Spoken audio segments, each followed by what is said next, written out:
அரசே, தீர்க்க தரிசன வார்த்தைகளின் முன்னறிவிப்பின்படி இந்த காலகட்டத்தில் ஒரு அரசன் பிறந்திருக்கிறார். என்ன கூறுகிறீர்கள்? ராஜா நான் உயிரோடு இருக்கும் போது இன்னொரு அரசன் எப்படி பிறக்க முடியும்?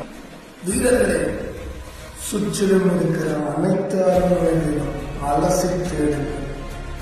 இன்னொரு அரசன் யார் என்று நான் பார்க்கிறேன். அரசை சுற்றிலும் இருக்கிற அனைத்து அரண்மனைகளிலும் விசாரித்தாயிற்று. அரசன் பிறக்கவில்லை. அரண்மனையில் அரசன் பிறக்கவில்லை என்றால்